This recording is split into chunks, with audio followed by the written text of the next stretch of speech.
मई गर्भ 60 वर्ष की उर्मिला शहर के बाहरी हिस्से में अपने छोटे से घर में अकेली रहा करती थी। एक रात शहर में बहुत जोर का तूफान आया। जोर शोर से हवाएं और आंधी तूफान के साथ तेज बारिश होने लगी। उन आवाजों को सुनकर कोई भी घबरा जाता, लेकिन उर्मिला घर के सारे खिड़की दरवाजे बंद कर गहरी नींद में सो रही थी। रात के लगभग 12 बजे होंगे कि किसी ने उर्मिला के घर का दरवाजा खटखटाया। दरवाजे के खटखटाने की आवाज सुनकर उर्मिला की नींद खुलती है। आखिर इतनी रात को कौन आया होगा? उर्मिला जाकर दरवाजा खोलती है तो सामने लगभग 26 साल की बेहद सुंदर लड़की को खड़ा देख हैरान रह जाती है। कौन हो बेटा? और इतनी रात को इतने भयंकर तूफान में कहाँ भटक रही हो? चाची, आपने मुझे पहचाना नहीं? मैं आपकी दूर की रिश्तेदार शालिनी। अरे हाँ, बचपन में तुझे देखा था। इतनी जवान हो गई है, कैसे पहचान में आती? लेकिन तू यहाँ क्या कर रही है, और वो भी ऐसी अंधेरी तूफान भरी रात में? उर्मिला की बात सुनते ही शालिनी की आंखों से आंसू बहने लगे। वो फूट फूट कर रोने लगी। ये देखकर उर्मिला को कुछ समझ में नहीं आया और उसने शालिनी का हाथ पकड़कर घर के अंदर आने के लिए कहा। जैसे ही शालिनी घर के अंदर रोशनी में आई, उर्मिला की नज़र उसके पेट की तरफ गई, जिसे देखकर ये साफ पता चल रहा था कि वो प्रेग्नेंट है। अरे, तू तो पेट से है। ऐसी हालत में इतने भयंकर तूफान में आधी रात को बाहर भटक रही है। आखिर बात क्या है बेटा? मुझे सब कुछ साफ साफ बता। क्या बताऊं चाची, ये सब जिसकी वजह से हुआ है उसके बारे में बताने में भी मुझे शर्म आती है। मैंने घर वालों की मर्जी के खिलाफ जाकर एक लड़के से शादी कर ली थी, पर वो शादी के 1 महीने बाद ही मुझे छोड़कर चला गया। छोड़कर चला गया का क्या मतलब? क्या उसके साथ कोई हादसा हो गया? नहीं, उसे कोई दूसरी लड़की पसंद आ गई और मेरी प्रेगनेंसी की खबर सुनते ही उसने मुझे बेसहारा छोड़ दिया। उसके बाद मैं अपने घर गई, लेकिन माँ पापा ने मुझे घर में कदम तक नहीं रखने दिया। तभी मुझे आपकी याद आई। कोई बात नहीं, कोई बात नहीं। तुमने यहाँ आकर अच्छा ही किया। एक काम करो, तुम आराम करो। वैसे भी ऐसी हालत में इतना घूमना फिरना और इस तरह आधी रात को बाहर भटकना ठीक नहीं होता। प्रेग्नेंट औरत को आधी रात को घर से बाहर नहीं निकलना चाहिए। बुरी आत्माएं उस पर अपना असर दिखा सकती है। और इतना कहकर उर्मिला ने शालिनी को एक दूसरे कमरे में जाकर आराम करने के लिए कहा। लेकिन जैसे ही शालिनी अपने कमरे में जाने लगी, अचानक से उर्मिला ने उसे रोक लिया। एक बात बताओ बेटा, तुम्हारा कौन सा महीना चल रहा है? पेट देखकर तो लगता है कि लगभग 6 महीने पूरे हो गए होंगे। उर्मिला की बात सुनकर शालिनी के होठों पर मुस्कुराहट आ गई। चाची जी, अभी सिर्फ 1 ही महीना हुआ है। शालिनी की बात सुन उर्मिला दंग रह गई। उसे समझ में नहीं आ रहा था कि प्रेगनेंसी के पहले ही महीने में शालिनी की हालत ऐसी क्यों थी। लेकिन फिर उसने बात को नज़रअंदाज कर शालिनी को आराम करने के लिए कहा और खुद भी कमरे में जाकर सो गई। अभी कुछ ही घंटे बीते थे कि अचानक से एक बच्चे के बड़े ही अजीबोगरीब बेढंगे तरीके से रोने की आवाज़ें उर्मिला के घर में गूंजने लगी। उन आवाज़ों को सुनकर उर्मिला की नींद फिर से खुलती है। ये अचानक बच्चे के रोने की आवाज़ कहाँ से आने लगी? उसने उठकर चारों तरफ देखा, पर वहां उसे कोई नजर नहीं आया। उर्मिला घबराते हुए शालिनी के कमरे में गई तो वहां उसे कमरे की दीवार पर एक बेहद खौफनाक साया नजर आया, जिसे देखकर उर्मिला बुरी तरह से घबरा गई। आखिर ये सब क्या हो रहा है? शालिनी, शालिनी उठो! उसने जोर जोर से आवाज देकर शालिनी को जगाने की कोशिश की, लेकिन ऐसा लग रहा था जैसे उसकी आवाज शालिनी तक पहुंच ही नहीं रही थी। कमरे की दीवार पर एक बहुत बड़ा और बेहद डरावने दिखने वाले इंसान का साया और एक बच्चे के अजीबोगरीब ढंग से रोने और चीखने की आवाजें अब उर्मिला को ज्यादा डराने लगी थी। उर्मिला को शालिनी की चिंता सताने लगी और उसने पूरी ताकत के साथ चीख कर शालिनी को आवाज लगाई, शालिनी! तभी अचानक सब कुछ एकदम पहले जैसा हो जाता है और उर्मिला की आवाज सुनकर शालिनी की नींद खुलती है। क्या हुआ चाची, आप इतनी तेज क्यों चिल्ला रही हैं? अब ठीक तो है ना? अभी मैंने तुम्हारे कमरे में कुछ अजीब सा देखा। तुम ठीक हो ना शालिनी? मुझे यहाँ एक बच्चे के रोने की आवाज़ें आ रही थी। लगता है आपको मेरी कुछ ज़्यादा ही चिंता हो गई है। आपने मेरी प्रेगनेंसी के बारे में कुछ ज़्यादा ही सोच लिया होगा। मैं एकदम ठीक हूँ, आप आराम से सो जाइए। इतना कहकर शालिनी ने उर्मिला को फिर से अपने कमरे में जाने के लिए कहा और खुद भी जाकर सो गई। पर अब उर्मिला की आंखों से नींद गायब हो चुकी थी। अगली सुबह जब शालिनी उठी तो वो सीधा उर्मिला के पास आई। गुड मॉर्निंग चाची। तभी अचानक उर्मिला की नजर शालिनी के पेट पर पड़ती है, जिस पर नीले रंग से एक अजीब सी आकृति नजर आ रही थी। शालिनी, ये तुम्हारे पेट को क्या हुआ? मैंने इतनी औरतों को देखा है, ऐसा तो किसी के साथ नहीं होता। शालिनी ने जैसे ही अपने पेट की तरफ देखा तो उसे वहां कुछ भी नजर नहीं आया। चाची कुछ भी तो नहीं है, सब कुछ एकदम नॉर्मल है। आपको क्या अजीब लग रहा है? इससे पहले कि उर्मिला उसके सवाल का कोई जवाब देती, अचानक से शालिनी के पेट में जोर जोर से दर्द होने लगा। वो बुरी तरह दर्द से तड़पने लगी। चाची, चाची। ये सब देखकर उर्मिला बहुत घबरा गई। उसने धीरे धीरे शालिनी के पेट को सहलाना शुरू किया, लेकिन शालिनी का दर्द कम नहीं हुआ। उर्मिला जाकर रसोई से पानी का गिलास लेकर आई और शालिनी को पानी पिलाने की कोशिश करने लगी। ले बेटा, पानी पी ले, तुझे आराम मिलेगा। ले ले। नहीं चाची, मुझे बहुत तेज दर्द हो रहा है। अरे थोड़ा पी ले बेटा। जैसे ही उर्मिला ने शालिनी को पानी पिलाया, उसने देखा कि गिलास में बचा पानी का रंग नीला पड़ गया और शालिनी की आंखें अजीब हो गई। उसके पेट पर बच्चे का एक डरावना चेहरा नजर आने लगा। ये सब देखकर उर्मिला की डर से हालत खराब होने लगी, पर तभी शालिनी का दर्द ठीक हो गया। बेटी, अभी तुम्हारा दर्द ठीक है तो ऐसा करो, तुम थोड़ी देर आराम कर लो। शालिनी को आराम करने के लिए कहकर उर्मिला तेज कदमों से चलकर घर से बाहर निकल जाती है और पास ही रहने वाली एक औरत कालिंदी के पास पहुंचती है। अरे उर्मिला बहन, बड़े दिनों बाद दिखाई दी, क्या हुआ? बहुत घबराई हुई सी लग रही हो, सब ठीक तो है ना? क्या बताओ कालिंदी बहन, मेरी एक दूर की रिश्तेदार आई हुई है। वो पेट से है और उसके साथ ना अजीब अजीब चीजें हो रही है। अब उर्मिला सारी बात कालिंदी को बताती है, जिसे सुनने के बाद काले जादू और तंत्र विद्या की माहिर कालिंदी एक ताबीज बनाकर उसे देती है। बहन, मुझे शालिनी पर किसी बुरी आत्मा का साया लगता है। ये ताबीज ले जाओ, आज रात को 12 बजे उसे पहना देना, फिर सब ठीक हो जाएगा।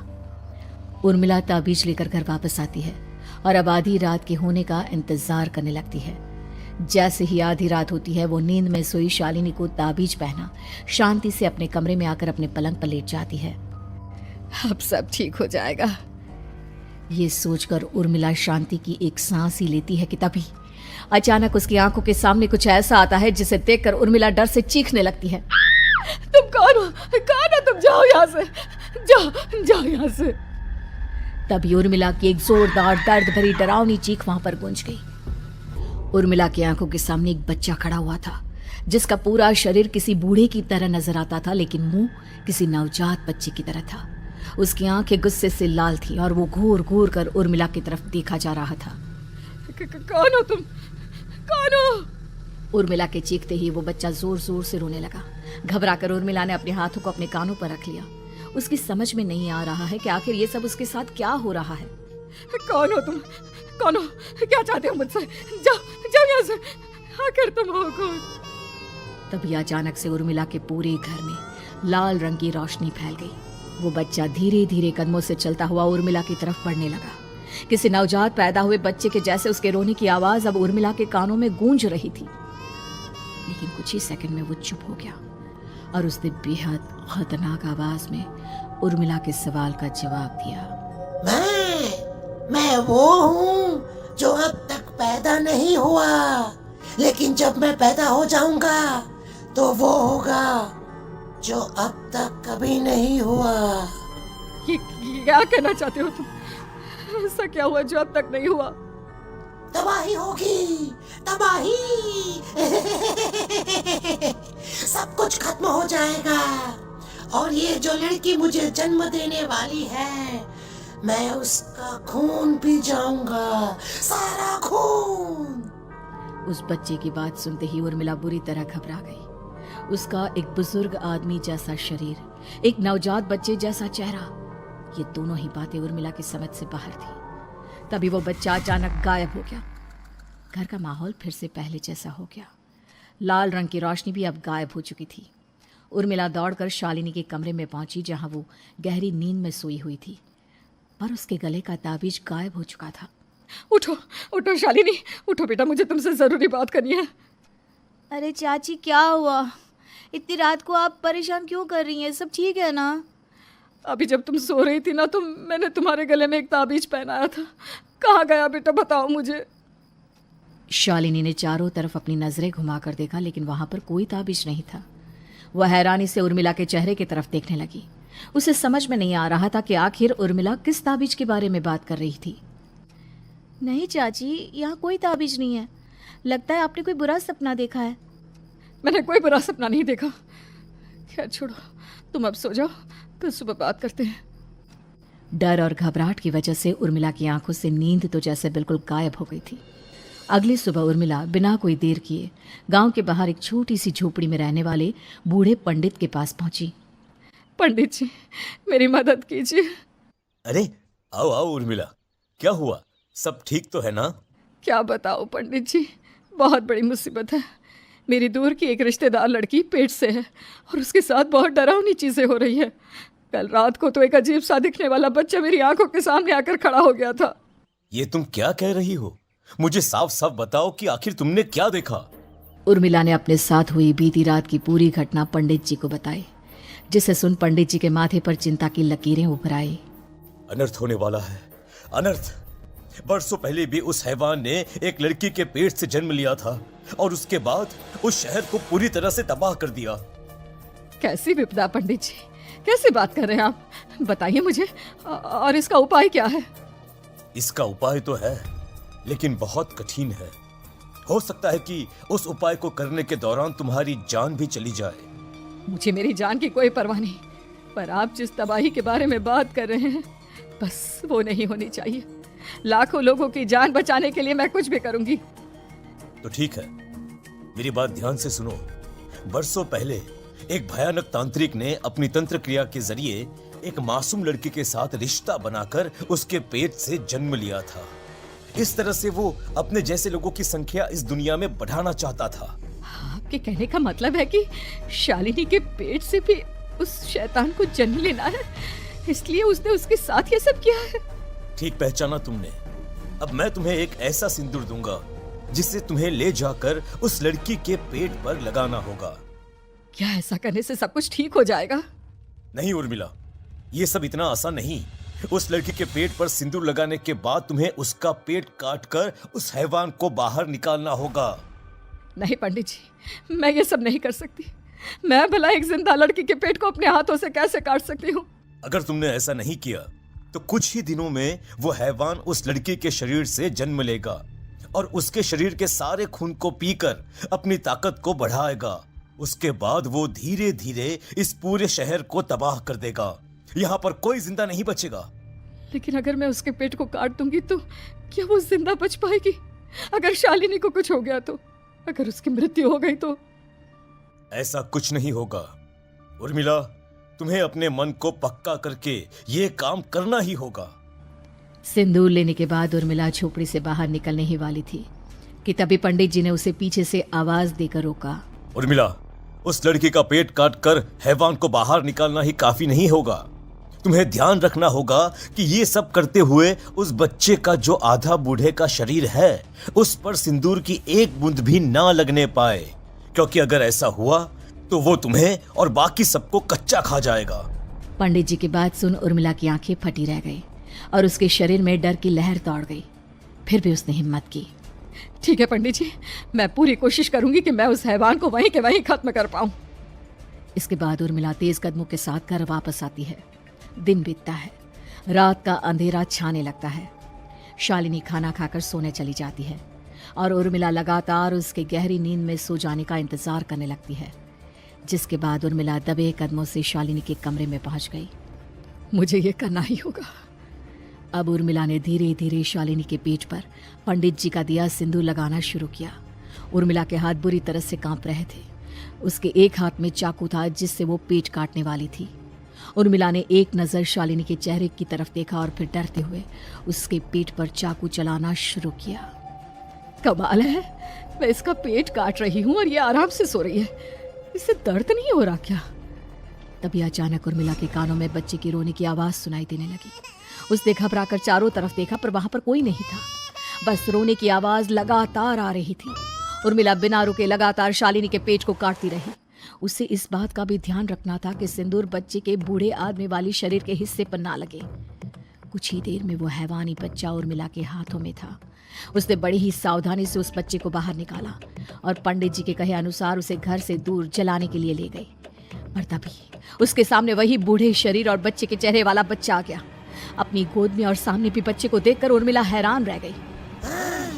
मुझे मारोगी? मुझे इतनी हिम्मत कैसे आ गई तुम्हारी? तुम पैदा नहीं हुए हो और मुझे पता है जब तक तुम्हारा जन्म नहीं हो जाता तो मुझे कुछ नहीं कर सकते। इतना बोलते ही उर्मिला तुरंत उस बच्चे को घास के ढेर पर फेंक कर उसमें आग लगा देती है, जिसके तुरंत बाद वो बूढ़े आदमी के शरीर और बच्चे के चेहरे वाला अजीब तांत्रिक का भूत भी वहां से गायब हो जाता है। कुछ देर बाद उर्मिला घर पहुंचती है तो वो ये देखकर हैरान रह जाती है कि शालिनी का पेट अपने आप जुड़ चुका था। शुक्र है भगवान का और उन पंडित जी का, अब सब ठीक हो जाएगा।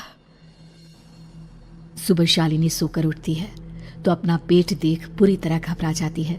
चाची, चाची ये सब क्या हो गया? मेरा पेट अचानक कम कैसे हो गया? मेरा बच्चा कहाँ गया चाची? बेटी, वो बच्चा नहीं एक खतरनाक तांत्रिक था जो तुम्हारी कोख से जन्म लेकर सबको मार देना चाहता था। वो पैदा होते ही तुम्हारी जान भी ले लेता, इसलिए मैंने पंडित जी के बताए उपाय से उसका खात्मा कर दिया है। अब सब ठीक है। शालिनी को उर्मिला की बात समझ में नहीं आती, जिसके बाद शालिनी को पूरी बात उर्मिला आराम से समझाती है। अब वो दोनों ही भगवान का शुक्र अदा करती हैं